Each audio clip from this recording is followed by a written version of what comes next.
La région a bien changé, Yanis, depuis que je suis né. Je viens d'avoir 36 ans. Et toi, bientôt 4 mois. Je vis comme nos aïeux, en Lorraine, près des frontières luxembourgeoises, allemandes et belges. Pourtant, je dois t'avouer que je ne me suis intéressé que tardivement à nos voisins. Ici, on a un peu vécu comme s'ils n'existaient pas. Pour toi, ce sera différent puisque je suis français et que ta maman est allemande. C'est d'ailleurs en tombant amoureux de ta maman que j'ai commencé à découvrir la région. On se demandait ce qui était pareil et différent dans nos deux cultures. Comme tout cela est un peu compliqué, je vais te raconter une histoire. Il était une fois un territoire un peu étrange qui s'étendait le long de la Moselle et de la Sarre, s'arrêtait aux confins de la ligne bleue des Vosges, des Ardennes, de l'Eiffel et du Taunus. Les habitants étaient des lutins, des gnomes, des elfes et des nutons. Mais on les appelait aussi les frontaliers. Chose étrange, ce territoire n'avait pas de nom. Et oui, la frontière n'est pas un nom pour un pays. Les frontaliers avaient de drôles de coutumes. Chaque matin, ils se rendaient à leur travail dans un paradis tenu secret. L'histoire de ce pays sans nom était très vieille. Elle commença en l'an 800. Les habitants vivaient dans un immense empire que commandait Charles le Grand et qui s'appelait l'Empire carolingien. À sa mort, il partagea son territoire entre ses 3 fils. Charles sans cheveux reçut la Francie, Louis le Pieux la Germanie et Lothaire le pays sans nom. Lothaire n'était pas content. Il pensait s'être fait avoir car son royaume se trouvait coincé entre celui de ses frères. Alors il décida de leur chipper leur royaume et c'est ainsi que commencèrent les disputes. Il y a une sorte d'angélisme à croire que parce qu'on est voisins, on s'aime bien. Moi, je dis toujours en riant, la France n'a jamais eu le Venezuela comme ennemi héréditaire. Jamais. Prend comme ennemi héréditaire quelqu'un qui est à portée de main.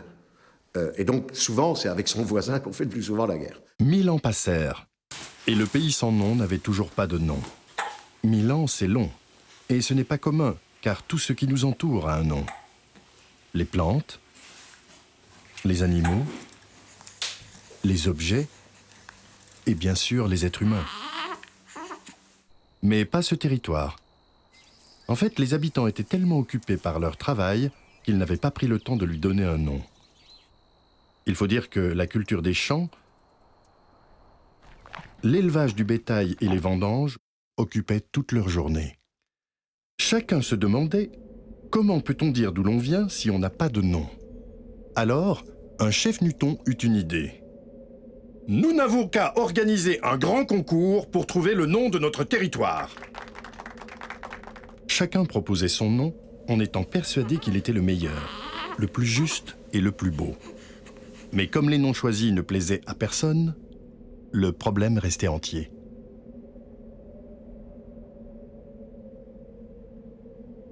L'espace naturel, le territoire naturel, c'est même pas la ville, c'est le pays. C'est même pas la nation, d'ailleurs. C'est le pays.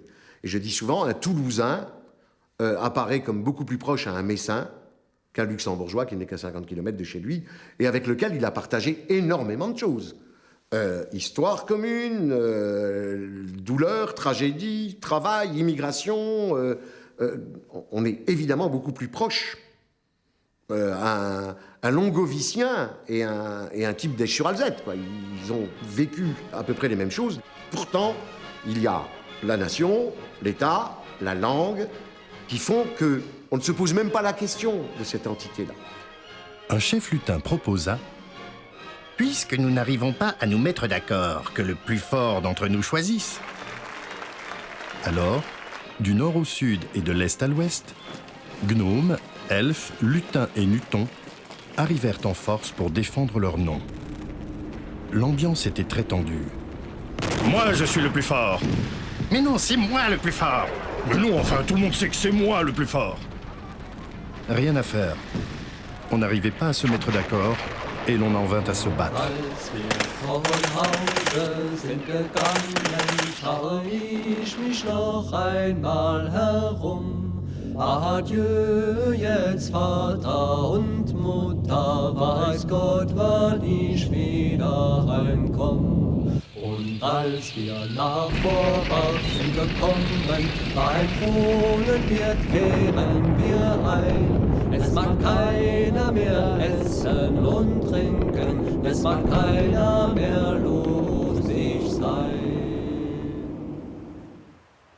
La guerre, c'est moche. Tu sais, on perd toujours quelque chose à la guerre. Une jambe, un œil, un papa, une maman, ou pire, un enfant. La guerre, c'est le jeu de la mort. C'est interdit de jouer avec la mort.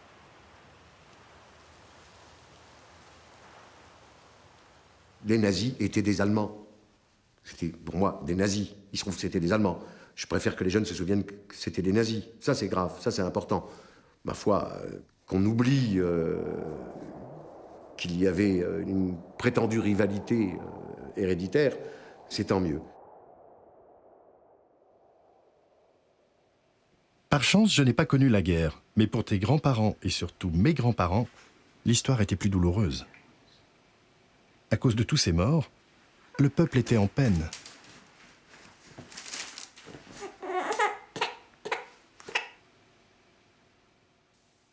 Alors les chefs des différentes contrées déclarèrent « Nous ne pouvons plus continuer comme ça.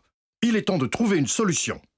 Puisque nous n'arrivons pas à trouver un nom, appelons ce territoire Grande Région. » Et il fallut reconstruire toutes les maisons.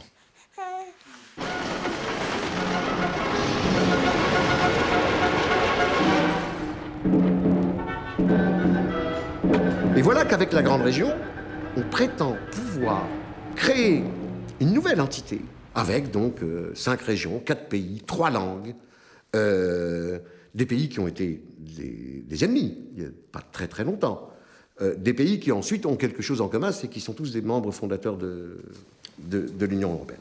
Alors, très vite, on se dit, mais peut-être qu'on se fait 12 illusions. Peut-être que c'est une entité complètement artificielle. Peut-être que ce qui distingue est beaucoup plus important que ce qui rapproche ou ce qui réunit. Les identités nationales étaient plus fortes que la volonté de construire une grande région. On venait de finir la guerre et les habitants voulaient surtout vivre en paix.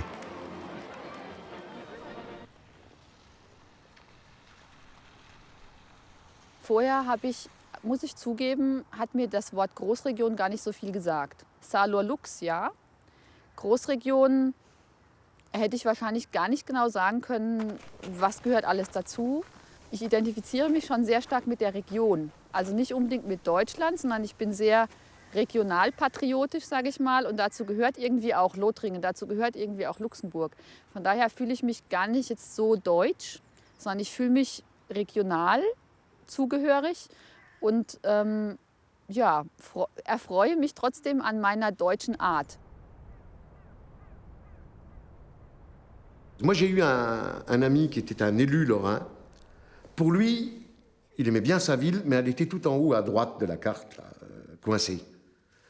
Il n'avait pas du tout le sentiment qu'elle était au milieu de quelque chose, qu'il avait la chance d'avoir une ville qui était à quelques kilomètres de l'Allemagne, du Luxembourg et de la Belgique. Non, elle était coincée près des frontières.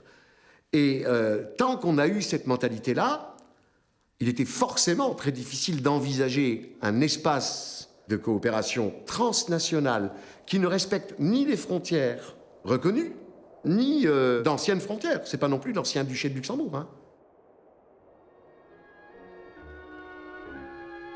Quelques années passèrent. La grande région avait de nouvelles maisons. Certaines personnes étaient encore fâchées, mais au moins, ils ne se disputaient plus. On avait d'ailleurs mis des frontières un peu partout pour éviter les bagarres.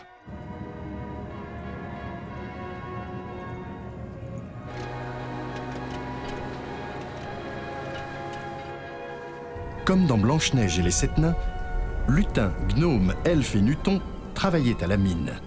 Mais ce n'était pas de l'or ou des diamants qu'ils déterraient, mais des millions de milliers de tonnes de fer et de charbon. Il y avait d'ailleurs tellement de travail qu'il fallut faire venir beaucoup de gens des autres pays. Et c'est ainsi que notre famille s'est installée ici. Enfant, mon grand-père me racontait la mine et ses dangers. J'aurais aimé descendre au fond, mais comme je ne pouvais pas, il me montra le film Kameradschaft, que l'on traduit par La tragédie de la mine. Kamerad veut dire tragédie et Schaft, la mine. Mine non, je plaisante. En fait, ça veut dire camaraderie. Mais en français, on a toujours appelé ce film La tragédie de la mine. Ce film raconte l'histoire d'un coup de grisou en Lorraine, au fond de la mine. Et les types sont coincés, ils vont tous mourir. On ne peut pas aller les chercher, c'est impossible. Il y aurait un moyen d'aller les chercher. C'est en passant par le puits allemand. La galerie va jusqu'à la poche où sont coincés les mineurs. Malheureusement, au fond de la mine, il y a des barreaux en fer, une frontière, et il est interdit de la franchir. Et les types, illégalement, finissent par faire sauter les barreaux, vont chercher les copains, les ramènent par l'Allemagne et les ramènent en camion jusqu'en Lorraine. C'est un truc extrêmement émouvant. Je trouve extraordinaire que Pabst ait fait un film comme ça en 1932. Et j'aime beaucoup la symbolique de ce film. Il a fallu faire sauter les barreaux au fond de la mine pour aller sauver les copains. C'est absurde qu'il y ait les barreaux au fond de la mine. Ça tient pas debout, ça veut rien dire.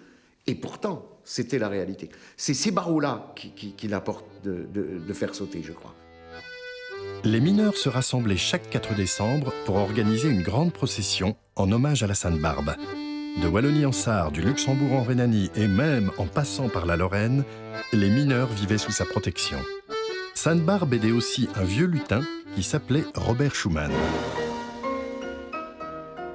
La maman de Robert était luxembourgeoise et son papa français. Mais lui était allemand, comme ta maman. À l'époque, c'était pas très cool d'être allemand. Après la guerre, il devint français. Mais finalement, tonton Robert trouvait que c'était trop compliqué d'avoir autant de nationalités. Alors il décida de faire une super grande région et devint européen. Comme il y avait eu trop de disputes à cause du charbon et de l'acier, il imagina de tout mettre en commun pour installer durablement la paix. L'Europe ne se fera pas d'un coup, ni dans une construction d'ensemble. Elle se fera par des réalisations concrètes, créant d'abord une solidarité de fait. Quelques années passèrent. Les lutins allaient de temps en temps chez les gnomes pour acheter de l'essence, des cigarettes et de la nourriture. C'était assez compliqué, car on n'avait pas les mêmes sous dans le porte-monnaie. Et parce qu'il y avait des douaniers à la frontière pour tout contrôler. Un douanier, c'est un monsieur avec une casquette et une moustache qui dit « Papier, s'il vous plaît !» Pour les camionneurs, c'était encore plus compliqué. Ils devaient remplir beaucoup de papiers pour leurs marchandises.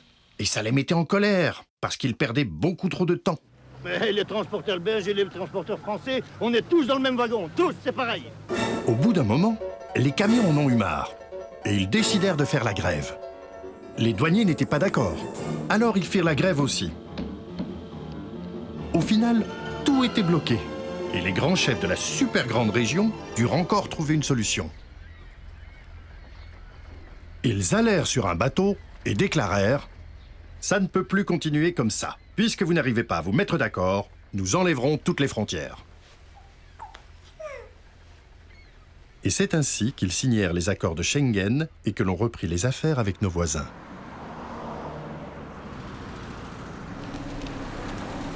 Mais il restait encore un petit problème. Gnomes, lutins, elfes et nutons étaient restés très longtemps chacun dans leur coin. Ne se parlant plus, en à peine quelques générations, les langues devinrent étrangères. C'est absurde, par exemple, qu'on n'ait pas profité d'un passé bilingue en Lorraine pour que les petits Lorrains sachent parler allemand très vite en primaire. C'est absurde. À l'époque, le réflexe, c'était attention, et non, la France, on va pas apprendre l'allemand, c'était notre ennemi. C'est absurde qu'on n'ait pas offert à tous les lycéens ou collégiens lorrains la possibilité d'avoir une option facultative en luxembourgeois, qui leur permettrait ensuite de pénétrer beaucoup plus facilement le marché de l'emploi. Les élèves avaient appris des mathématiques, de l'électronique ou de la physique, mais pas la langue de leurs voisins. Toi, tu n'auras pas ce problème, parce que je te parle en français et ta maman en allemand. Ich denke, das ist eine große Bereicherung für junge Menschen, wenn sie in so einer sehr multikulturellen Region aufwachsen dürfen. Dass die Zweisprachigkeit für sie viel leichter ist, weil ich musste es im Studium lernen. Und ich fände es schön, wenn meine Kinder damit aufwachsen, wenn es für sie normal ist, dass sie die andere Sprache aussprechen, dass sie Freunde haben, die Französisch sprechen. Qui va leur permettre d'aborder une autre phase de leur vie. Ein Hit vom Dach. J-Girls Band steht für Jerome Girls Band. Das Formation wird schon 1967 zu Boston gegründet. Demals hießen sie allerdings noch J-Girls Blues Band. Mit 2 Rhythm and Blues Albumen Kids.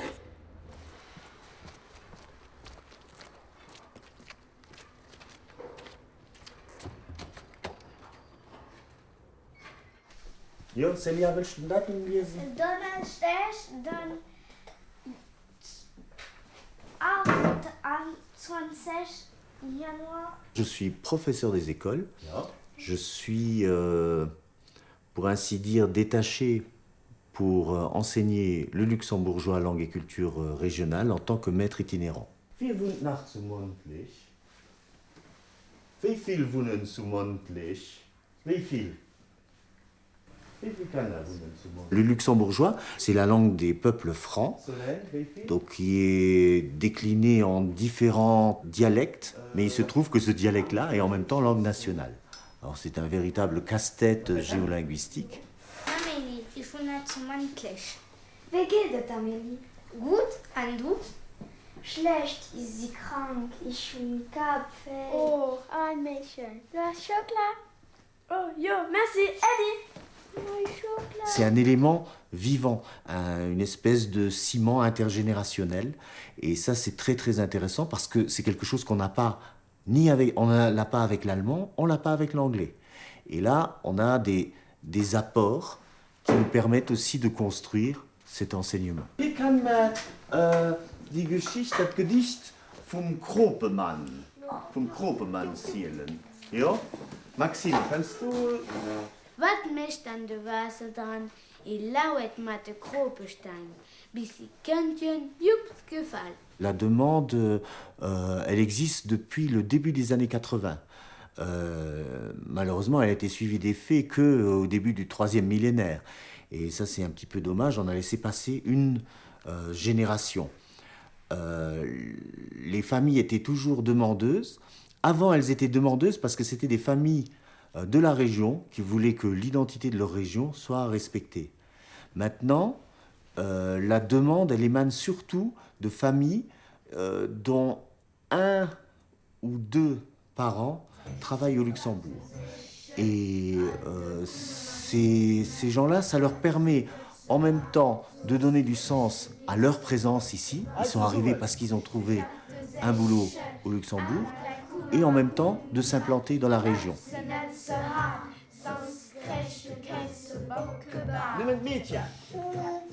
Quand tu seras grand, tu iras à l'école, comme moi quand j'étais petit.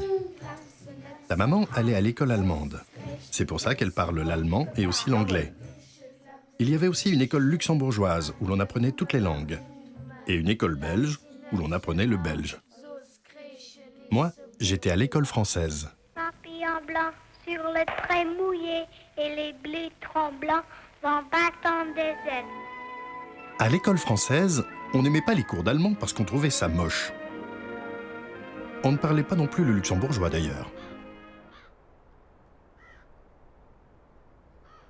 J'avais honte. J'ai toujours parlé cette langue dans ma famille. Dans le pays thionvillois, quasiment tout le monde. C'était la langue de la rue, c'était la langue des familles. Ça, bien sûr, c'était aussi la langue qui était un petit peu bannie quand les gamins allaient au lycée et qu'on se moquait d'eux parce qu'ils venaient de l'arrière-pays et qu'ils parlaient la langue régionale. C'est justement à cause de ce non-dit, cette situation d'oppression culturelle systématique, que moi j'ai eu envie de défendre ma langue parce que justement elle n'avait de terrain d'expression nulle part. Dans la grande région, tout marchait à merveille grâce aux réalisations de tonton Robert. Eh oui, chez lui, Lucien se laisse vivre. Et il a raison. C'est bien agréable, le bonheur. Lucien ne travaille pas à Solac, lui. Non, il est à Saint-Silor, la Société des Aciéries de Lorraine. La sidérurgie était florissante.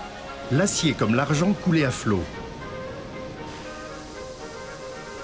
Et les grands patrons construisaient plein de nouvelles usines hyper modernes à la gloire du fer.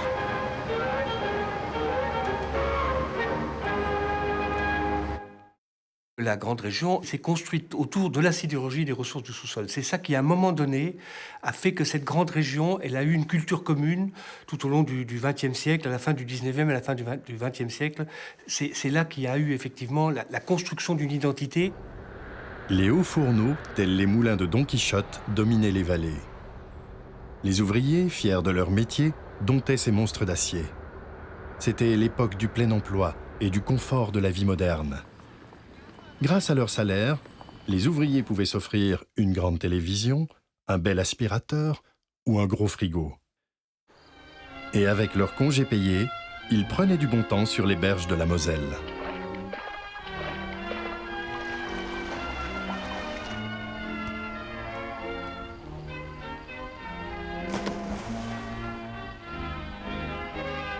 La Moselle, c'était la plus grande rivière de la grande région. Elle prenait sa source dans les Vosges et se déversait initialement dans la Meuse. Un jour, elle quitta son lit en se disant « La Meuse, c'est bien, mais le Rhin, c'est mieux ». En passant par Luxembourg, elle s'acoquina avec la Sûre et la Sarre et gaiement se jeta dans les bras du Rhin. Ce fut longtemps une aubaine pour les usines de la grande région qui reliaient les ports de la mer du Nord.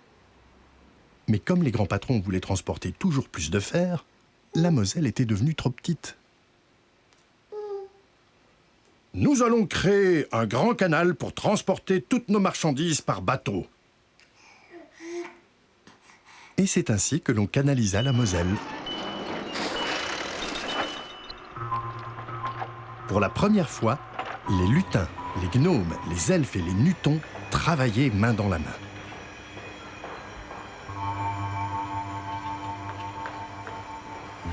Les travaux prirent plusieurs années. Les chefs étaient très fiers de leur canal et ils organisèrent une grande inauguration. Den 26. Mai 1964 war dann den historischen Tag. D'Abweihung von der kanalisierter Mosel a Präsenz vom Präsident de Gaulle, dem Bundespräsident Lübke an der Grand-Duchesse Charlotte.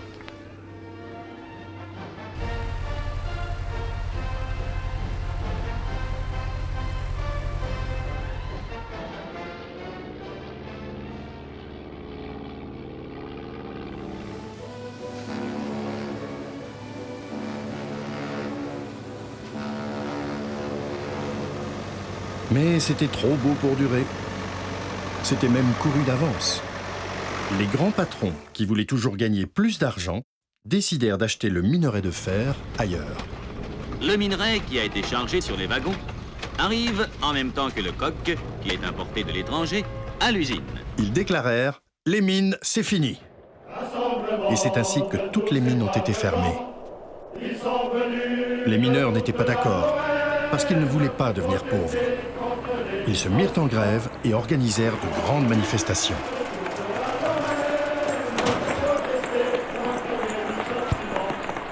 Le défilé d'une ampleur remarquable, tous rassemblés devant le monument, on y brûla les lettres de menace que les patrons nous avaient envoyées. Salut. Avoir connu Crune, du temps de la mine qui tournait, avec au départ, juste après la guerre, 800-900 mineurs, c'était quelque chose de formidable, de très solidaire. Et puis tout ça, ça a disparu, ils ont fermé les mines, donc tout s'est cassé la gueule, quoi.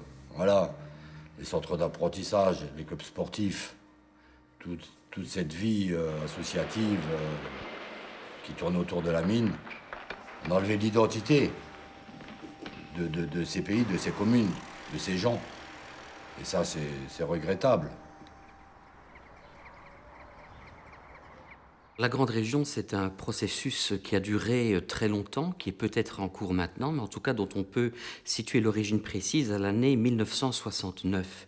À cette date-là, la crise sidérurgique commence déjà à frapper en Lorraine, en Allemagne, et les deux gouvernements nationaux français et allemands vont décider de créer une commission intergouvernementale pour s'occuper du problème de la sidérurgie, qui était véritablement devenu un problème transfrontalier. J'ai une certaine conception de la concertation qui m'interdit d'avoir a priori des idées sur les priorités. Il appartient aux Lorrains de définir eux-mêmes leurs priorités.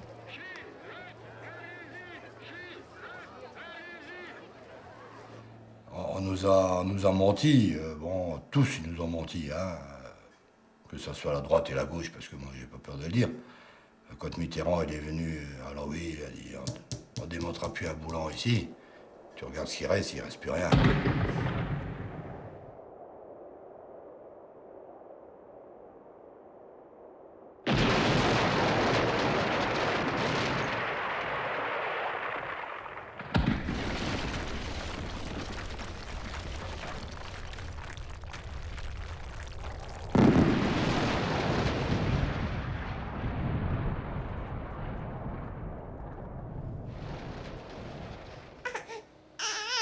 N'aie pas peur, Yanis.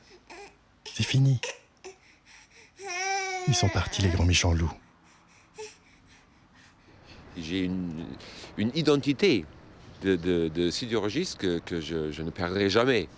Donc j'ai fabriqué un produit, j'ai vécu ce produit. Le matin, on rentrait à l'usine et on savait, on produisait quelque chose. On produisait quelque chose de palpable qui sortait de l'usine et c'était du concret. On savait ce qu'on faisait et on tirait une certaine fierté, évidemment, de la qualité de nos produits.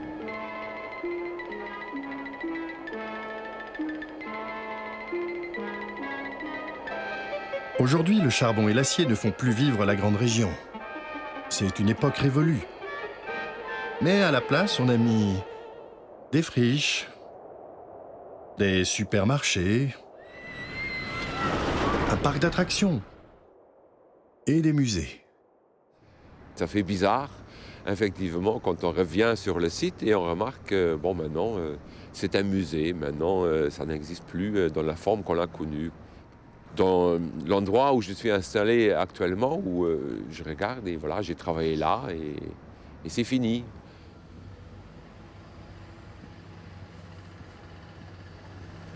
La restructuration de la sidérurgie luxembourgeoise s'est passée un peu différent de celle en Lorraine. Hein. C'est dû au pays, aux traditions du pays, etc. Et que, bon, à la fin des années 70, on était 30 000 à travailler en sidérurgie luxembourgeoise et il n'y a jamais eu de licenciement. Et une bonne partie des gens sont partis en pré-retraite, une bonne partie est partie en pension d'invalidité, etc. Il n'y a pas eu de licenciement. Aujourd'hui, on se retrouve à être 6 000. Bon, la sidérurgie luxembourgeoise existe toujours. Hein. Il y a toujours une activité sur le site derrière nous, là-bas. Mais bon, il y a 24 000 postes qui ont disparu.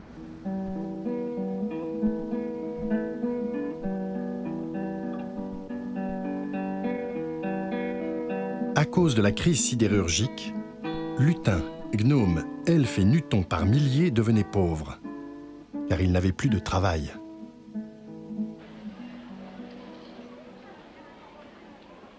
L'économie de la Grande Région ne pouvait pas fonctionner uniquement avec des supermarchés, des musées et un parc d'attractions.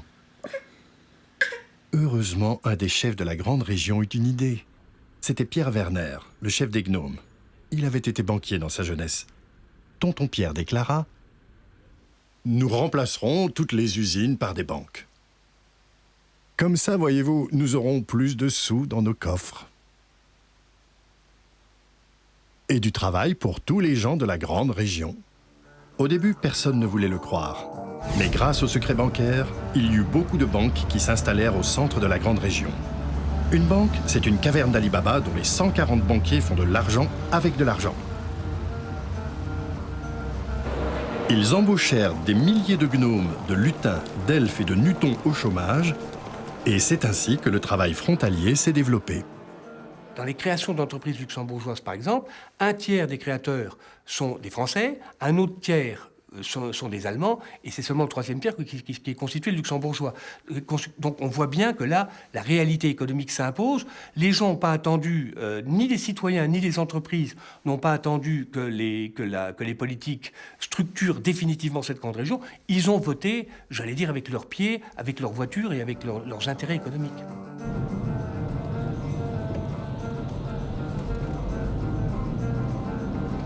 On se doutait tous de toute façon que l'avenir n'était pas ici dans la sidérurgie. On savait que ça délocalisait à tour de bras et pour s'en sortir, il fallait chercher du travail dans d'autres domaines. Et puis évidemment, avec le Luxembourg à côté, le monde des banques, c'était tout trouvé, hein. C'est le nouvel Eldorado, alors maintenant, savoir combien de temps ça va durer. Après, c'est un choix de vie. Moi, j'ai des amis qui travaillent en France pour d'autres raisons, parce qu'ils sont proches de la maison, il leur faut 5 minutes pour aller au boulot le matin. Et puis après, il y a aussi, on a pris l'habitude d'un train de vie que le Luxembourg nous permet. Si on retourne en France, c'est pas possible. Comme ton papa et ta maman, les lutins de la grande région se levaient très tôt le matin et déposaient leurs enfants chez la nounou pour toute la journée. Après, certains prenaient leur voiture ou d'autres le train pour aller travailler à la banque.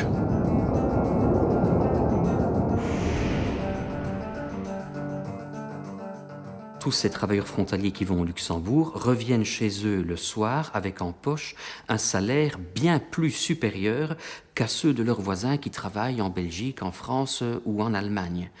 De même, quand des drames sociaux se font, les conséquences ne sont pas négligeables non plus. Si par exemple on est licencié après une carrière au Luxembourg, où on a bien gagné sa vie, on va retomber au chômage au tarif de son pays de résidence, qui est nettement moins avantageux bien sûr en Belgique, en France et en Allemagne qu'au Luxembourg. Ici, on se heurte véritablement à des difficultés à dépasser le stade de la coopération pour aller vers l'intégration. Il n'existe pas de traité de la grande région, comme il existe par exemple depuis 1957 des traités sur l'Union européenne. À cause de ces nouveaux problèmes, les chefs lutins, gnomes, elfes et nutons se retrouvèrent sur le plus haut sommet de la grande région. Il y avait tonton Jean-Claude, tonton Gérard, tonton Philippe, tonton Roger, tonton Oscar et tonton Kurt. On sentait qu'ils étaient très contents de se retrouver. Ils avaient très envie d'inventer de nouvelles choses pour que ça marche beaucoup mieux dans la grande région. Il y avait tellement à faire. Il ne faut pas créer de nouveaux machins. L'essentiel, c'est que les gens se voient, préparent les réunions et aboutissent à des conclusions. Je crois que le sommet de la grande région peut prendre une décision assez forte en disant « nous nous réunissons » pas seulement tous les 2 ans, mais beaucoup plus régulièrement, par exemple tous les trimestres, dans une composition politique. Et ensuite, au niveau lorrain, là, il y a une vraie question. Il faut que les Lorrains tranchent la question pour savoir comment ils s'organisent.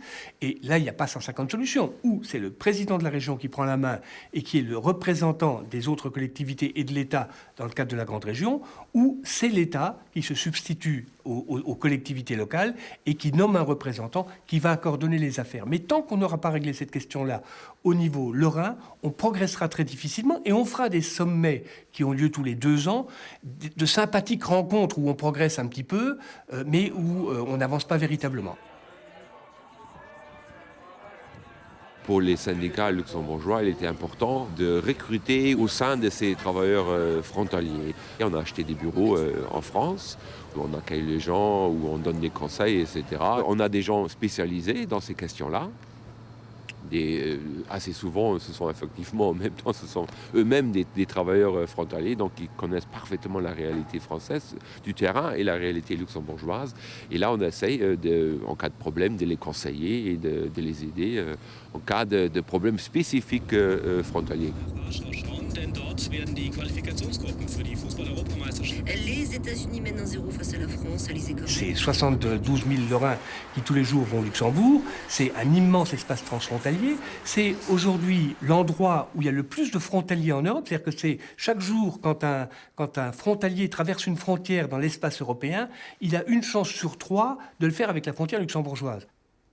Je pense aussi qu'il faut distinguer la carte politique de la grande région qui est très vaste, de la carte véritablement physique qui est celle qui est composée quotidiennement par tous ces travailleurs qui assurent un genre de flux, un genre en quelque sorte de creuset dont le cœur est bien le Grand-Duché de Luxembourg.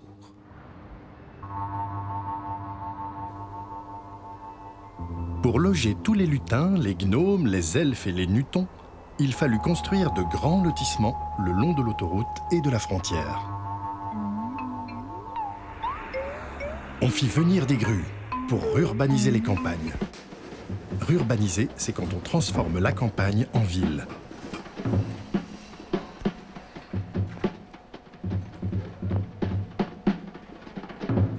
Partout, on voyait pousser les maisons comme des champignons. On a une demande d'habitation principale, donc de maisons individuelles, et de logements, donc appartements. Ce sont des gens qui habitent soit à Nancy, à Metz ou à Thionville, proche frontière. Et ce sont des gens qui veulent soit se rapprocher pour limiter leur temps de route tous les matins, ou se rapprocher simplement pour des questions de vie, parce qu'ils aiment la région frontalière. Avoir des points de rencontre dans les autres pays que le Luxembourg est une nécessité absolue. Pourquoi ? Parce que ça permettra d'éviter aussi des risques de déséquilibre total entre ce qui se passe au Luxembourg et les régions limitrophes. C'est vrai, on traverse la frontière à Bellevaux, hein, et on entre à Redange, en France, et on a l'impression d'être dans un autre monde. C'est vrai, à Bellevaux, il y a des commerces, il y a une activité, il y a des restaurants. Redange, il n'y a pratiquement plus rien, il y a des maisons, et ça se limite à ça, et puis on voit qu'il y a une différence. Et chaque soir, les frontaliers rentraient dans leur cité dortoir. Ils étaient très contents, parce qu'ils avaient un grand garage pour leur voiture. La voiture, c'est très important pour aller travailler à la banque. Plus on avait une grosse voiture, plus on gagnait des sous. Le retour de manivelle de ce truc-là, c'est que les gens qui, eux, travaillent en France ont de plus en plus de mal à vivre ici, parce que, du fait du Luxembourg, il y a tout qui augmente. Les tarifs des terrains, les tarifs des appartements. Des loyers, ouais. Il y a tout qui augmente. Les prix des terrains, bien sûr, ont explosé. Hein. Ils ont été multipliés par 2, voire par 3. D'une part, parce qu'il n'y en a pas beaucoup, et d'autre part, parce que les collectivités locales ne développent pas des zones d'aménagement qui pourraient permettre au prix soit de baisser un petit peu, ou à minima de se stabiliser. Il est très difficile de trouver des terrains, malgré toutes les grandes étendues qu'on peut voir maintenant. Tous ces terrains sont inconstructibles, donc on ne peut rien y faire. C'est les communes qui doivent décider du développement et de la constructibilité des zones, des terrains de leur village, pour qu'on puisse y développer du lotissement, des maisons d'habitation ou des logements type appartement. Ce n'est plus un secret pour personne, il y a de plus en plus d'habitants du Grand-Duché qui sont en quelque sorte forcés de quitter leur pays à cause des prix de l'immobilier qui ont flambé pour aller habiter en priorité en Allemagne où c'est moins cher, puis ensuite en France, puis encore en Belgique. Et ils reviennent dans leur pays d'origine tous les jours où ils deviennent finalement, je dois dire, des frontaliers dans leur propre pays. Toute la journée, gnomes, lutins, elfes et nutons travaillaient ensemble pour remplir les coffres de la banque. La création des richesses au Luxembourg est phénoménale vis-à-vis de la création des richesses dans le reste de la grande région. Or, on oublie tout simplement les 150 000 travailleurs frontaliers. On calcule la richesse par habitant. Hein, c'est aussi simple que ça. On dit, voilà, le Luxembourg, 450 000 habitants, PIB X. On fait un calcul et on dit, création de richesse énorme, PIB énorme. Et on oublie que finalement, qu'il y a presque 150 000 travailleurs frontaliers qui contribuent à la création de cette richesse-là, qui repartent chez eux et qui nous laissent le PIB. Comme les coffres des banques étaient pleins et que le territoire des gnomes était petit, la fée numérique informatisa toutes les richesses. Les 140 banquiers gagnèrent encore plus de sous. Mais un jour, la fée numérique se transforma en sorcière. Elle mit un virus sur les actifs qui devinrent toxiques et disparut avec le trésor. Et la grande région connut une nouvelle crise économique. L'avenir du Luxembourg est dans la grande région. Et l'avenir de la Lorraine est dans la grande région et dans la coopération. Et il y aura À mon avis, on devra avoir une augmentation du niveau de vie en Lorraine, en Belgique et en Allemagne pour éviter, pour que ces disparités disparaissent, parce qu'effectivement, je les trouve malsaines dans une région comme la nôtre, aussi petite, sur un écart sur les 11 millions d'habitants qui composent la grande région. Je trouve cela malheureux et malsain, et il faut que ça change. Les chefs de la grande région se retrouvèrent à nouveau au sommet. Dans un souci d'économie pour le déjeuner, chacun était venu avec une spécialité de sa région. Tonton Gérard avait préparé une quiche lorraine, tonton Oscar des Dibelaps, et tonton Jean-Claude était venu avec son meilleur vin. On fait beaucoup au déjeuner, sans aucun doute, autour d'une assiette et avec un verre. Les contacts sont plus chaleureux. On apprend des choses pendant les réunions officielles et on apprend les limites, les intentions des uns et des autres pendant les déjeuners. Tonton Jean-Claude était très fier de son vin. Mais tonton Gérard n'aimait pas les Dibelaps au vin de Schengen. Alors quand il n'y eut plus de quiche, il prétexta des problèmes de digestion et déclara « En général, je mange en moins d'une demi-heure et je suis très content comme ça, alors que les repas s'éternisent un petit peu. » Et il repartit chez lui en laissant ses copains manger tout seuls. Entre les problèmes de personnalité, de digestion, de langue, ce n'était pas facile de donner un avenir à la grande région. C'est une construction qui n'est pas si simple que ça. Les frontières sont encore très vivaces entre la Sarre et la France, entre le Luxembourg et la France. Non pas tant en termes d'échanges commerciaux ou en termes d'échanges professionnels. En termes d'échanges culturels, ça reste quand même très, très, très fort. Très peu de Lorrains vont régulièrement en Belgique. Très peu de Lorrains vont régulièrement en Allemagne ou en Sarre pour faire du tourisme. Donc c'est quand même difficile.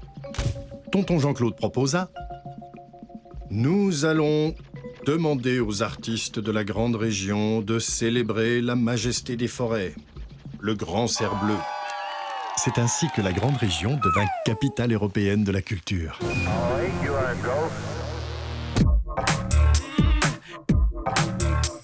Les lutins, les gnomes, les elfes et les nutons étaient très contents de faire la fête avec le grand cerf. Ils dansèrent et chantèrent toute une année en regardant de grands spectacles.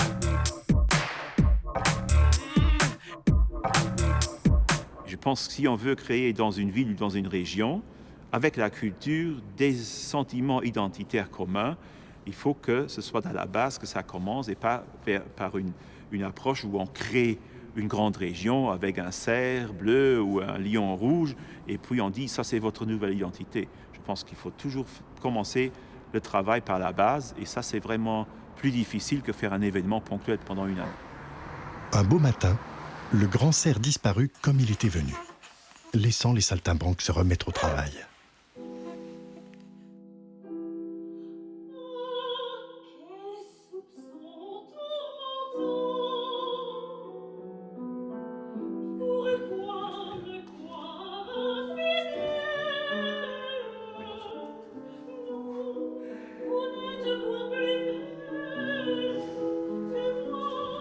Le principe de ce festival, le transfrontalier, c'est que vous allez partir tous les trois dans les trois villes, Luxembourg, Nancy et Trèves. Et l'idée de cet échange, c'est justement de faire venir sur des trois plateformes différentes les artistes de la grande région. Le directeur de Trier m'a demandé si je voulais faire un des volumes, puisqu'il y a 3 volumes de chaque compagnie ou de chaque ville. Et donc ce sera une création qui sera faite avec les danseurs de Trier par un chorégraphe français qui est résident au Luxembourg. Donc il définit bien un peu cette sorte d'échange transfrontalier et d'identité transfrontalière.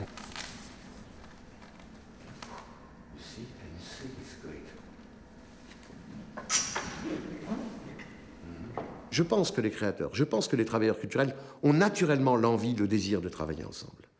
Une estime réciproque, un besoin en plus de découvrir ce que l'autre fait différemment de nous. On est dans une région, mais il y a quand même des gouvernements différents, il y a des façons différentes d'organiser la culture en général aussi, ce qui parfois peut être bien, mais parfois pose aussi quand même des limites aussi à des demandes. Donc on ne fait pas une demande globale pour la grande région, il faut avoir accès aux différentes régions, avoir différents systèmes pour être soutenu. La disparition du grand cerf laissait un vide. et certains rêvaient de le retrouver. Cerf bleu, où es-tu? Cerf bleu, m'entends-tu? Cerf bleu, que fais-tu? Dans tout ce qui est projet européen, si vous ne réussissez pas à grignoter dans le pot des programmes européens culturels, où il n'y a jamais assez d'argent, vous aurez des obstacles importants pour réunir les fonds nécessaires pour faire des projets transfrontaliers. Et je pense que ça, c'est un des défis pour la décennie à venir, de transformer les discours des politiciens transfrontaliers en véritables instruments financiers et aussi procéduraux pour que des projets comme ça ne dépensent pas 90% de leur énergie pour avoir de l'argent au lieu de dépenser 90% d'énergie pour le contenu, la création. Nous avons bien sûr ce projet utopique de créer un centre de création chorégraphique pour la grande région, mais pour l'instant c'est une utopie encore, mais je pense que sur le chemin pour arriver à créer un centre cofinancé par la grande région, nous pouvons à petite étape, créer quand même des réseaux, créer des échanges et arriver à faire déjà des premières étapes vers une vraie grande région politique, culturelle et de mobilité. Plus que ce qui a vraiment existé, c'est ce que nous souhaiterions construire ensemble qui est vraiment intéressant.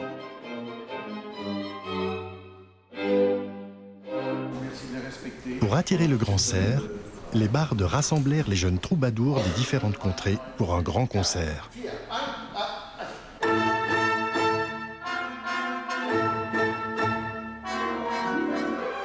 Et comme par enchantement, son brame se fit entendre.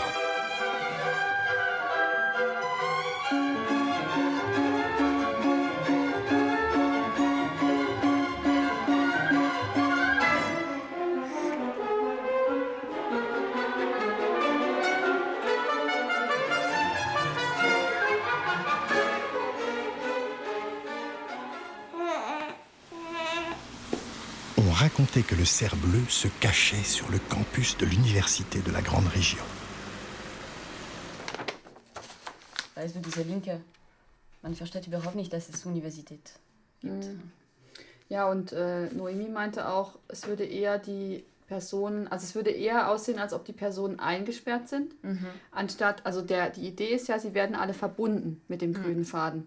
Auf dem Plakat, zumindest für ein internationales Publikum, müsste direkt drüber kommen, dass es sich um einen Verbund mit 7 Universitäten handelt. Und welche Universitäten? Parler de la grande région pose problème parce qu'on ne sait pas en quoi consiste la grande région. Ok. Et également pour l'université, parce qu'il ne s'agit pas de créer une nouvelle université. De ce fait, il faut d'abord mettre en avant le réseau et en quoi consiste le réseau. Die 7 Partneruniversitäten sind die Universität Saarbrücken, dann die Universitäten Metz und Nancy in Lothringen, die Universität Luxemburg, die Universität Lüttich in Wallonien und die Universitäten Trier und Kaiserslautern in Rheinland-Pfalz. Es sind alles 7 Universitäten, die in der Regel nicht mit den großen Top-Universitäten mithalten könnten, außer vielleicht in wenigen Bereichen sind jetzt. Aber als Verbund können eben dann doch konkurrieren.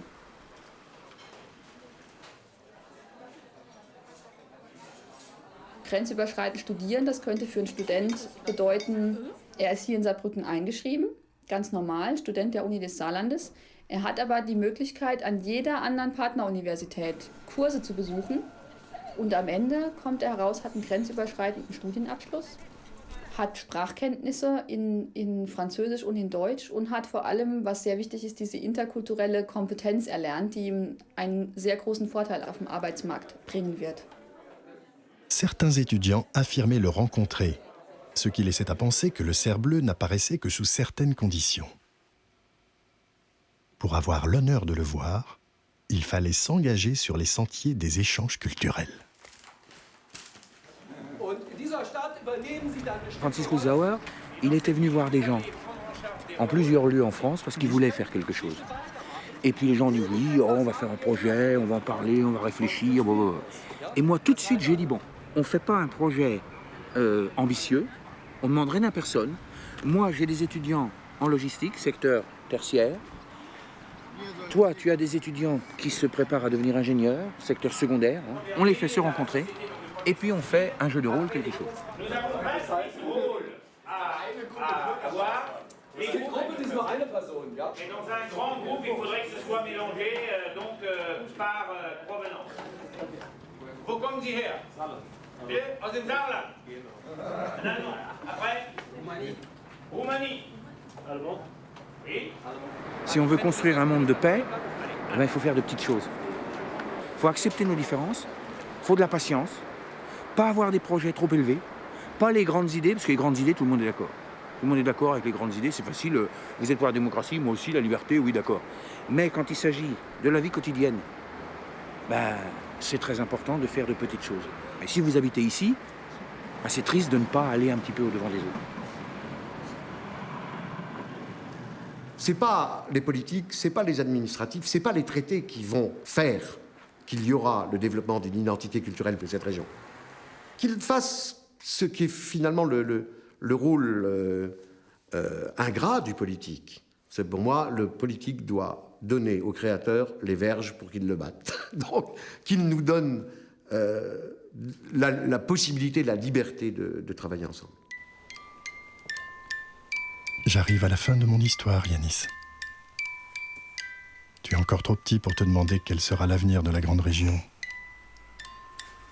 Je dois t'avouer que ça me dépasse aussi.